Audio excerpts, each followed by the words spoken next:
नमस्कार, मैं प्रभात रंजन मिश्रा। आप देख रहे हैं नेशन लाइव। लखीमपुर खीरी में हुई घटना लगातार दो पक्षों में आ रही है। पक्ष पहला यह है कि लखीमपुर खीरी में सांसद पुत्र ने, मंत्री के पुत्र ने किसानों को मार दिया, जो बाद में शाम आते आते तक बदल गई। शाम आते आते तक खबर यह बनी कि मंत्री के पुत्र की गाड़ी से दो किसान मारे गए और उसके बाद आक्रोशित किसानों ने 4 भाजपा कार्यकर्ताओं को मार दिया। 4 भाजपा कार्यकर्ताओं की हत्या कर दी। कई लोग इससे प्रसन्न भी नजर आए। कई लोगों ने इसके ऊपर तथ्य दिए कि सैकड़ों किसान मर गए, किसी को परवाह नहीं थी। 4 भाजपा कार्यकर्ता मर गए तो इतना दुख। सबसे पहली बात, लोकतंत्र में विरोध करने का एक तरीका होता है और कल जो तरीका अपनाया गया वो लोकतांत्रिक तो बिल्कुल नहीं था। दूसरा, आपकी भाजपा कार्यकर्ता से दुश्मनी हो सकती है, पत्रकार से आपकी क्या दुश्मनी है? ऐसा क्या था जो पत्रकार के कैमरे से ये किसान के भेष में भिंडरावाला के जो समर्थक घुसे हुए थे वो डिलीट करवाना चाहते थे? ऐसा क्या था कि वो डिलीट नहीं हुआ तो पत्रकारों के ऊपर हमला किया गया? और अभी खबर आई है कि एक पत्रकार की हत्या भी कर दी गई। वो पत्रकार तो किसानों को भी दिखा रहा था, वो पत्रकार तो भाजपा कार्यकर्ता को भी दिखा रहा था। तो उसके पीछे की हत्या की वजह क्या है? क्यों आंदोलन के नाम पर देश में अराजकता फैलाने की कोशिश की जा रही है? इन सभी सवालों के जवाब या तो वो लोग दे सकते हैं जो वहां पे मौजूद हैं, या वो लोग दे सकते हैं जो वहां के निवासी हैं। हमारे साथ एक बार फिर से मंगेश त्रिवेदी हैं, योग गुरु हैं, लखीमपुर खीरी के मूल निवासी हैं और वहां की सभी राजनीतिक गतिविधियों से परिचित भी हैं। मंगेश जी, स्वागत है आपका। पहला सवाल मेरा यही रहेगा आपसे कि लखीमपुर की घटना ने एक बार फिर से लखीमपुर को नेशनल मीडिया के केंद्र पर ला दिया है। आप भी इस चीज से परिचित होंगे कि अखिलेश यादव हो या प्रियंका वाड्रा हो या राकेश टिकैत हो या नरेश टिकैत हो या आजाद समाज पार्टी के नेता हो, सबके सब जो हैं वो लखीमपुर खीरी की ओर मूव ऑन कर रहे हैं। योगी सरकार उन्हें रोकने का प्रयास कर रही है। अब पहली बात तो रोका क्यों जा रहा है, उनको जाने क्यों नहीं दिया जा रहा है? जी बहुत बहुत धन्यवाद प्रभात जी। और मैं सभी दर्शकों से ये कहना चाहूँगा और बताना आपको भी चाहूँगा कि क्यों रोका जा रहा है। आपका सवाल है क्यों रोका जा रहा है। हमारा लखीमपुर जनपद तराई का जनपद है, शांत शहर है।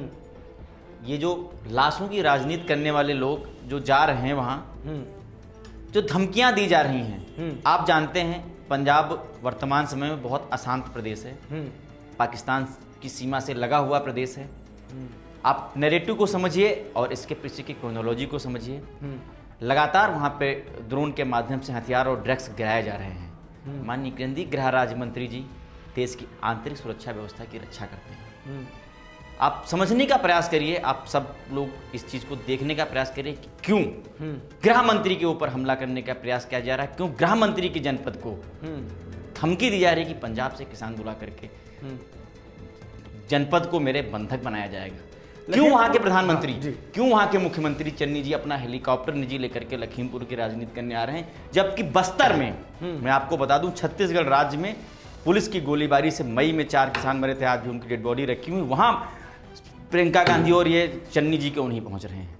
क्या उत्तर प्रदेश का गृह जनपद जो मेरा मूल निवास है, शांतिप्रिय जनपद है, वहां पर जाकर के बंधक बना करके आतंकवादी गतिविधियों, आप पुराना इतिहास उठाकर जब खालिस्तान की मांग हो रही थी 90-92 में, सबसे ज्यादा आतंकवाद हमारे लखीमपुर खीरी जनपद में खालिस्तानियों द्वारा किया गया, बहुत नृशंस हत्याएं की गई। क्या उसी आग में दोबारा झोंकने का प्रयास कर रहे हैं राकेश? यही मेरा सवाल था आपसे कि क्या आप लोगों के यहाँ भिंडरावाले के समर्थक पहले से हैं? बिल्कुल मौजूद हैं। हाँ। पहले से हमारा लखीमपुर जनपद 90-92 में 30 सामूहिक हत्याएं हुई हैं। आप पुराना इतिहास आप तो आप उठा के देखेंगे, पढ़ेंगे पुराने खबरों में 30 लोगों की एक तरफ से लगातार लाइन में खड़ा करके गोली मार के हत्या की जाती है। तो आपको लग रहा है कि कहीं ना कहीं ये जो पूरा का पूरा आंदोलन था वो आंदोलन ना होके भिंडरावाले के समर्थकों द्वारा एक अराजकता फैलाने का मिशन था? आपने देखा होगा इसी साल 15 अगस्त को 26 जनवरी को मैं क्षमा चाहूंगा, इसी साल 26 जनवरी को किस तरह से उन लोगों ने देश की राजधानी के अंदर लाल किले को बंधक बना लिया।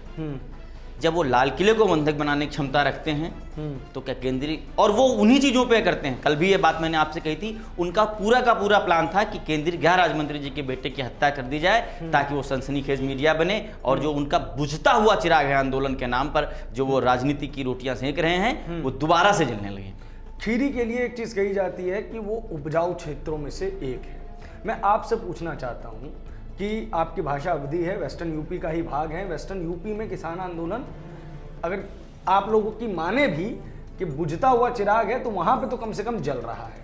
जयंत चौधरी हैं वहां पे, आरएलडी के नेता हैं, राकेश टिकैत स्वयं हैं, नरेश टिकैत हैं। लखीमपुर खीरी में आंदोलन का क्या असर रहा? देखिए, आंदोलन का असर नहीं था। मैं आपको बता दूं, लखीमपुर खीरी जनपद में पीलीभीत से लगा हुआ हमारे जनपद में एक विधानसभा है पलिया, जो पलिया विधानसभा हमारी, वहां पे सरदार रहते। और मैं एक और बात बताता हूं, वो लोकल सरदार लोकल सिख नहीं थे। मैं फिर बात कहता हूं, वो भिंडरावाला के समर्थक थे जो बाहर से बुलाए गए थे। जो लोकल सिख हैं, जिन लोकल सिखों की बात की जा रही है, उस 10,000 की भीड़ में हो सकता है 20-25 हूँ, बाकी सारे के सारे बाहर से। यानी कि आप मैं आपको दूसरी बात बताना चाहता हूं, जो लोग थे, जैसे वहां पे जो पहले से सरदार या सिख रहते थे, उनकी भी कोई गलती नहीं है, वो है ही नहीं इस घटना के पीछे। अच्छा, उनको भी टारगेट किया जा रहा है। अगर उस घटना में ये होते तो फिर वो 100 किलोमीटर से आए हुए नानपारा के 2 सिखों की मृत्यु कैसे होती, आप बताइए। जो मृतक हैं वो नानपारा बहराइच के निवासी हैं, जो हमारे यहाँ से 100 किलोमीटर दूर है। क्या एक दिन में अगर काले झंडे दिखाने की बात उप मुख्यमंत्री जी को हुई या केंद्रीय गृह राज्य मंत्री जी को हुई, तो क्या 1 घंटे में तैयार हो गए वो 100 किलोमीटर से आ गए? इसका मतलब प्री प्लान था। एक बात मैं और आपको बताना चाहूंगा, ये क्रोनोलॉजी पूरी तरह से सेट की गई थी, पूरी तरह से नैरेटिव माननीय गृह राज्य मंत्री जी को, क्योंकि वो लगातार मुखर होकर बात कर रहे हैं अफगानिस्तान के मुद्दे पे, वो लगातार मुखर होकर बात कर रहे हैं देश के अंदर की आंतरिक व्यवस्था को सुधारने के लिए। वहां पे रात के 8 बजे डीप फ्रीजर 3 डीप फ्रीजर, क्या पहले से पता था 3 मौतें होंगी? आप जानते हैं दिल्ली से लखीमपुर कितनी दूर है? जिस जिले के अंदर एक कार्डियोलॉजिस्ट नहीं है, उस जिले के अंदर डीप फ्रीजर आपको कहां से मिल गया? कैसे डीप फ्रीजर में रात के 8 बजे लाशें रख दी गई? क्या इसका मतलब है? मैं जनता से ये आप लोगों से पूछना चाहता हूं, इसका मतलब क्या? क्या वो किसान थे? किसान डीप फ्रीजर लेके गए थे कि हमको ये करना है, हमको लखीमपुर को बंधक बनाना है? पूर्णतः नैरेटिव सेट किया गया है माननीय केंद्रीय गृह राज्य मंत्री जी के खिलाफ। और लखीमपुर शांतिप्रिय शहर है, नेपाल बॉर्डर पे है, एसएसबी का हेडक्वार्टर वहाँ पे माननीय केंद्रीय गृह राज्य मंत्री जी ने परसों स्वीकृत कराया 2 दिन पहले। किसी तरह से जो नेपाल की शांत सीमा हमारी है, आप जानते हैं नेपाल के माध्यम से बहुत अवैध जो चीज़ें होती हैं वो आती रहती हैं अपने देश के अंदर हैं। अभी आपने देखा होगा बहुत बड़ा ड्रग का कंसाइनमेंट पकड़ा गया। तो ये बहुत बड़ा नैरेटिव है, और ये सारे के सारे लोग देशद्रोही हैं जो देश के हित में लोग काम कर रहे हैं। उनको कमजोर करने की साजिश की जा रही है, मजबूत लोगों को कमजोर करने की साजिश की जा रही है, ताकि जो पहले जिस तरह से वो अवैध तरीके से अपना काम कर रहे थे। विपक्ष का क्या रोल समझते हैं आप इसके अंदर, और पुलिस प्रशासन का क्या रोल? देखिए, पुलिस प्रशासन की मैं अक्षमता जरूर कहूंगा। अक्षमता इस तरह की है कि कैसे फॉर्च्यूनर में भर भर के लोग आ रहे हैं, क्या सीसीटीवी कैमरे वहां पे नहीं लगे थे कि पेट्रोल पंपों पे? कैसे काले कपड़े बांध के भिंडरावाला की टी-शर्ट पहन के लोग हमारी शांत लखीमपुर की शांत तराई क्षेत्रीय गन्ने की वादियों में पहुंच गए? ये प्रशासन की पूर्णतः क्षमता है। मैं मांग करता हूं कि जो भी दोषी हैं सीबीआई से जांच कराई जाए, किसी एसआईटी के जज से जांच कराई जाए। जो भी दोषी हैं, प्रशासन के लोग हैं, तो उनको भी वो सजा दी जाए जो दंड की सजा हो।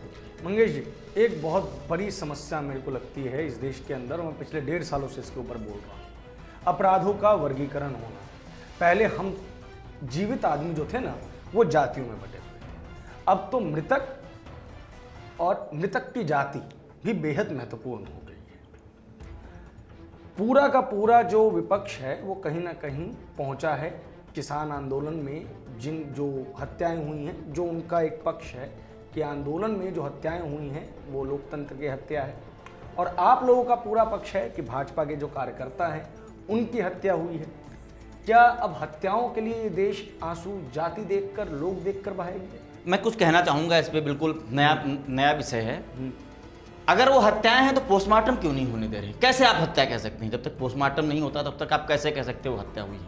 ये तो हो सकता है वो डेड बॉडी चढ़ी है, कोई वीडियो है, कोई विजुअल गाड़ी चढ़ने का किसी के पास विजुअल है गाड़ी चढ़ने का? आपने देखा विजुअल? 3 दिन जब भाजपा कार्यकर्ताओं को मारते हुए पीटते होने का विजुअल है, अगर विजुअल है उनके पास तो विजुअल दिखाएं गाड़ी चढ़ाई गई। और गाड़ी चढ़ाई गई। अगर आप 2000 आदमी, एक बात आप सोचिए, बहुत सिंपल तरीके से सोचिएगा इस बात को, आप लोग भी जरा ध्यान दीजिएगा। क्या 3 गाड़ियां आ रही हैं, 3 गाड़ियों में अगर 10-12 आदमी बैठे हुए हैं और 4000 आदमी उनको घेर लेंगे, तो क्या गाड़ियों की हिम्मत है कि चार उनको कुचलने की कोशिश करेंगे, अपनी जान बचाने की कोशिश करेंगे? जरा उस सिचुएशन में अपने आप को रख के देखिएगा एक बार। कैसे कह दिया कि उनकी हत्या कर दी गई, गाड़ी उनके ऊपर चढ़ा दी गई, कैसे कह दिया? जिस व्यक्ति के बारे में कह रहे हैं वो सुबह से, आप इसी कार्यक्रम का आयोजक हो, आप कार्यक्रम का आयोजन कर रहे हो और आप कार्यक्रम छोड़ के किसी को लेने चले जाएंगे? क्या संभव है ये? जो व्यक्ति वहां पे था ही नहीं, जिस गाड़ियों में जितने भी लोग थे वो सब मार दिए गए हैं। फिर अगर वो गाड़ी में थे तो बच कैसे गए? उनके ऊपर एक खरोच कैसे नहीं आई? कैसे आप कह दिया कि आशीष मिश्रा मोनू जी वहां पे थे? टोटली नैरेटिव सेट किया जा रहा है। और मैं और आपको बताना चाहूंगा, मेरे कुछ विश्वस्त सूत्रों द्वारा पता चला है कि टैगलाइन आपके ट्विटर के हैशटैग पहले से तैयार थे, क्या डालना है। आज मैं आपको बता रहा हूं, मेरे करीब 20 लोग बेलपच्छी पार्टियों में भी काम करते हैं, उनके द्वारा मुझे जानकारी प्राप्त हुई है, हैशटैग पहले से तैयार थे, क्या करना है पहले से तैयार था, टीमें लगी हुई थी। आपने कभी देखा किसी मुद्दे पे 6 मिनट के अंदर 18,000 रिट्वीट होना? नैरेटिव सेट था, किसी भी तरीके से हत्या करनी थी आशीष मिश्रा मोनू की और देश को दिखाना था कि हाँ, यह किसानों के द्वारा हुआ। मैं अभी भी मांग करता हूं, आप पोस्टमार्टम करवाइए, बताइए किससे मृत्यु हुई है उन किसानों की जिनको आप किसान कहते हैं। आपने अभी टिकैत जी का बयान सुना होगा कि किसी बड़े आदमी की हत्या हो जाएगी। टिकैत जी ने 4 दिन पहले कहा था पत्रकारों पे हमला किया जाएगा। आज पे एक पत्रकार की हत्या हो गई, आप लोग क्यों नहीं बोलते हैं? एक पत्रकार की, आपकी बिरादरी की हत्या हो रही है, निशंस हत्या हो रही है, पकड़ के मारा जा रहा है भीड़ के द्वारा। आप क्या कहेंगे इसको? एक बड़ा सवाल यहां से जो उठता है उसको समझिए। 26 जनवरी को हमें याद है, हमने आईटीओ को कवर किया था। आईटीओ में एक किसान ट्रैक्टर से स्टंट कर रहा था और उसमें पुलिस के द्वारा कुछ रोकथाम की कोशिश हुई थी। उसके बाद उस ट्रैक्टर के नीचे दब जाने के कारण उस किसान की मृत्यु हो गई थी। अचानक से पूरा नैरेटिव ये फैल गया कि पुलिस द्वारा किसान की हत्या कर दी गई, हैशटैग्स रन हो गए। बाद में हमने देखा भी कि किस तरीके से उसका प्रतिवाद हुआ था।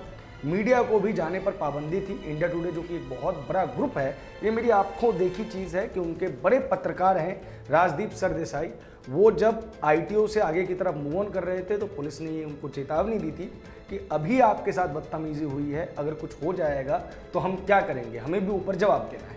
ये चीज़ें बताती हैं। और बाद में जैसा कि आपने भी सुना था, हमने भी सुना था कि ये जो काम जिन्होंने किया, जिन्होंने लाल किले के ऊपर ये उपद्रव मचाया, जिन्होंने आईटीओ में उपद्रव मचाया, वो तो किसान थे ही नहीं। वो तो किसानों के भेष में कुछ उपद्रवी घुस गए थे। बाद में इसको केंद्रीय गृह मंत्रालय का फेलियर भी माना गया, जो कि है। हम आज भी इस बात पर अड़िग हैं कि ये केंद्रीय गृह मंत्रालय का फेलियर था। लखीमपुर खीरी में जो हुआ वो भी इंटेलिजेंस का फेलियर है। केंद्रीय गृह राज्य मंत्री हैं, गृह मंत्रालय देश का महत्वपूर्ण विभाग है, उसमें नंबर 2 की हैसियत रखने वाला व्यक्ति अगर सुरक्षित नहीं है तो कौन सुरक्षित हो? दूसरी बड़ी चीज, क्या अब इस देश में फैसले हत्या के दम पर होंगे? बड़ा सवाल। मैं एक बात पूछना चाहूंगा पूरी विपक्ष से, पूरे उन लोगों से जो एक पक्ष के लिए आंसू बहा रहे हैं। आपके अंदर संवेदना जरूर होनी चाहिए कि किसानों की मृत्यु हुई है, चाहे वो किसी भी कारण से हुई हो, चाहे किसी ने उसकी हत्या की हो, चाहे वो किसी साधारण कारणों से, सामान्य कारणों से हुई हो, जिसे हम नेचुरल डेथ कहते हैं। क्या आपके अंदर संवेदनाएं जागृत उन भाजपा कार्यकर्ताओं के लिए नहीं होनी चाहिए जिनकी मृत्यु प्रतिवाद के कारण हो गई, जिनको घेर घेर के मारा गया? कल शाम में हमारी बातचीत हो रही थी, मंगेश जी ने हमें बताया कि जिस एक भाजपा कार्यकर्ता की मृत्यु हुई है उसकी बिटिया 6 महीने की है। जी बिल्कुल। अब मैं ये पूछना चाहूंगा कि क्या तमाम राजनीतिक दल जो लखीमपुर खीरी पहुंच रहे हैं वो इन 4 लोगों के घर भी जाएंगे? इस पर आपका क्या कहना है? जी, मैं बड़ी बहुत दुखद घटना है। और मैं आपको बताऊं कि जो ड्राइवर था माननीय केंद्रीय गृह राज्य मंत्री जी का, मोनू जी का, वो मेरा गांव है वहाँ से 2 किलोमीटर दूर था। उसके बुजुर्ग माता पिता, अभी शादी भी उसकी नहीं हुई थी। और सबसे बड़ी बात, ये जो राजनीतिक गिद्ध तिकोनिया पहुंच जा रहे हैं। जो शुभम मिश्रा की डेथ हुई वो लखीमपुर शहर का रहने वाला है, तिकोनिया से पहले पड़ता है। क्या रास्ते में पड़ते हुए उसकी 6 माह की बेटी के ऊपर सर पे हाथ रख के उससे कहेंगे कि मैं तुम्हारे पालन पोषण की जिम्मेदारी लूंगा? ये बहुत दुखद विषय है और चिंतनीय विषय है। देश की धारा विचारधारा कहाँ जा रही है। ये गिद्ध जो राजनीति की रोटियां सेक रहे हैं, 3 पहले से प्री प्लान किए हुए रखे हुए जो कॉफिन बॉक्स ले जाकर के तिकोनिया में उन्होंने रख दिए, डेड बॉडी की पोस्टमार्टम कराए बिना उसको हत्या कह रहे हैं कि भाजपा नेता की गाड़ी से कुचल करके हत्या कर देगी, भाजपा नेताओं ने गोली मार के। लेकिन जिसकी उन्होंने हजारों चैनलों ने उसको दिखाया टीवी पे, पीट पीट के जिसकी हत्या कर दी, क्या उसकी बेटी के यहाँ लोग नहीं जा सकते थे? ये क्या दिखाना चाहते हैं? वो किसान है। शुभम मिश्रा भी एक किसान पुत्र है। क्या किसान का पुत्र होना, भाजपा के लिए कार्य करना, राष्ट्र के लिए कार्य करना आज अपराध हो गया है? मैं जानना चाहता हूं आप सबसे, क्या अपराध है राष्ट्रवाद की? किसी व्यक्ति के, सोचिएगा, आप सोचिएगा, किसी व्यक्ति के, किसी राजनीतिक व्यक्ति के पिता की श्राद्ध के लिए कार्यक्रम हो रहा, वहां पे जाने वाला व्यक्ति इतना सुरक्षित है, उसकी हत्या पीट पीट कर की गई। 1.5 साल पहले जिसकी शादी हुई थी, 6 महीने की जिसकी बेटी है, उसके बूढ़े माँ बाप घर में बैठे हुए हैं। क्या किसी राजनेता का यह कर्तव्य नहीं बनता है? आप सौदेबाजी कर रहे हैं राकेश टिकैत जी बैठ के 45 लाख रुपए, एक सरकारी नौकरी 3 किसानों के लिए, जो किसानों के भेष में भिंडरा वाले की टी-शर्ट पहन के आतंकी थे। क्या शुभम मिश्रा, एक युवा नौजवान, 26 साल का युवा नौजवान हरिओम मिश्रा, जिसके जिम्मेदारी बूढ़े, कोई ड्राइवर ऐसे नहीं बन जाता है। एक बेरोजगार व्यक्ति किसी के यहाँ ड्राइवरी की नौकरी करता है, उसके बूढ़े माँ बाप, क्या उसका अपराध सिर्फ इतना है कि वो ब्राह्मण था, वो हिंदू था, वो मिश्रा था? आप बात करते हैं सिंह लगा हुआ, सरदार लगा हुआ, उसकी तो हक के लिए पूरा देश आज आंदोलित है।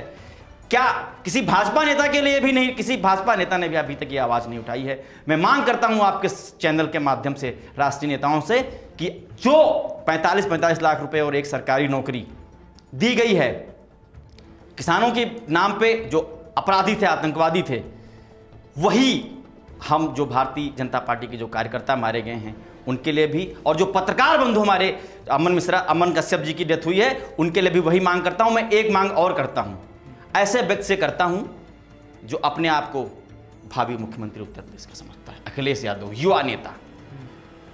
मनीष गुप्ता जी की पुलिस कस्टडी में आपने देखा होगा, गोरखपुर में एक हत्या हुई थी, 20 लाख रुपए जाके वो दे आए थे, बेड पे बैठ करके मैंने वीडियो देखा था। क्या वो शुभम मिश्रा जी के यहाँ जाके देंगे 10 लाख रुपए? मैं बहुत आक्रोशित हूं, मेरे अंदर का आक्रोश आप समझ नहीं सकते हैं। क्या वो पुलिस के द्वारा पीटे गए थे, उसका तो वीडियो भी नहीं था, हाँ तो जनता ने देखा है, लाखों लोगों ने देखा है। क्या वो व्यक्ति नहीं है? क्या वो संवेदना नहीं है? या वो मानव नहीं है, या मानवता नहीं है? क्या सिर्फ मानवता मनीष गुप्ता के लिए थी, शुभम मिश्रा के लिए नहीं है, हरिओम मिश्रा के लिए नहीं है? जला दिया गया जो व्यक्ति, या अमन कश्यप के लिए नहीं है? मैं जानना चाहता हूं, क्या विपक्ष की राजनीति आज इतनी कमजोर हो गई है कि वो लाशों की राजनीति करेगी, वो टुकड़ों में बांट देंगे?